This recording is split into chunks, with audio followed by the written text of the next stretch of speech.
So for today's video, so nakita ninyo ang one day tagbaso o ara. Once sa mahit ang baso, so butang na po ako extra baso dahil diha ang kuha ako ang heat. So doon ang opposite ito, double click lang, tapos butang dito para pa-cool. So balik tayo yung tadre tanaw sa itas lingko dahil diretso pagwat-uwat sa pag-init o feeling day ko diha kay may lingaw sad. So adto ko diri kay may taong klase, so diretso dayon ko diri kay so update ko diha so ara so wa pa nag-like na ko diha, so tok dahil diha kasi ko tapos naabot si ko ready ay nag-oban sa trabaho. So wa may tayong klase, so ikuwasan akong cellphone para kita o pila ka boxes 20 kabaso na sa box. So taghampakay na siya.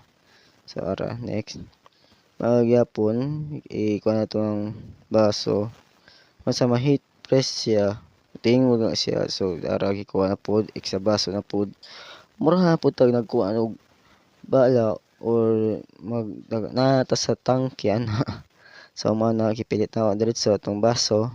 Ara pakita na to transfer dayon og ara ang mga baso na gikuha nako kay pa-cold ako sa kay na-detect pa sa kilid ano wa na ako gipakita kay ara gitanggal ako papel og mao na og diretso mita og sulupin tanaw ko likod wa pa. So gikuha akong sulupin ara sulod na ako dayon og ibutang na ako siya diha tas gibalik dayon ako sa asa siya gibutang na ako na baso. So diyan naglingkod sa tukod diha kay gamay kayo suksok kay siya suksok na ako siya diyang mayo. So mao ni akong gibuhat kay wa may lingaw sa eskwelahan kay wa may pwede klase. So diretso dayon sa MBA printing. So it's a tindog. So gunit sa mga baso kay basig init pa pugno na. So napaday dia